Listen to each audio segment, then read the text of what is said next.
తెలంగాణలో మనం చూసుకున్నట్లయితే సీనియారిటీ ప్రాతిపదికన ఏఈఓలకు పదోన్నతులు అయితే ఇవ్వబోతున్నారు. త్రిసభ్య కమిటీకి టీఎన్జిఓ నేతలు వినతి అయితే చేయడం జరిగిందనమాట.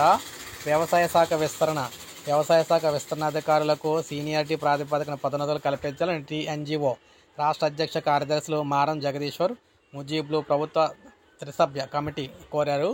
అయితే ఏఈఓ సంఘం ప్రతినిధులతో కలిసి వీరైతే సచివాలయంలో త్రిసభ్య కమిటీ చైర్మన్ నవీన్ మిత్తల్ను, ఇతర అధికారులను వినతిపత్రం అయితే ఇచ్చారన్నమాట. ఏఈఓలకు పదోన్నతులు ఇవ్వడంలో వ్యవసాయ శాఖ ఉన్నతాధికారులు జాప్యం చేస్తున్నారని, సీనియారిటీలను కాదని జూనియర్లకు పదోన్నతులు కల్పించేందుకు ప్రయత్నం చేస్తున్నారని, నిబంధనలకు అనుగుణంగా సీనియారిటీ ప్రకారం శాఖాపరమైన పదోన్నతులు కమిటీ వేసి ఏఈఓలకు 40% కోటా కింద పదోన్నతుల ప్రక్రియను వెంటనే పూర్తి చేయాలన్నారన్నమాట.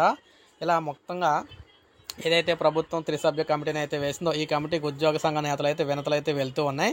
ఖచ్చితంగా ఉద్యోగులకు అయితే న్యాయం చేయాలని, లేని పక్షంలో రాష్ట్ర వ్యాప్తంగా మరి ఆల్టర్నేటివ్ తప్ప వేరే అయితే అంటే ధర్నాలు తప్ప వేరే అయితే లేదని చెప్పేసి వీరైతే తెలియజేస్తున్నారన్నమాట. ఇది మనకు అప్డేట్. ఒక లైక్ చేయండి, సబ్స్క్రైబ్ చేసుకోండి, మన ఛానల్ సబ్స్క్రైబ్ చేసుకోండి.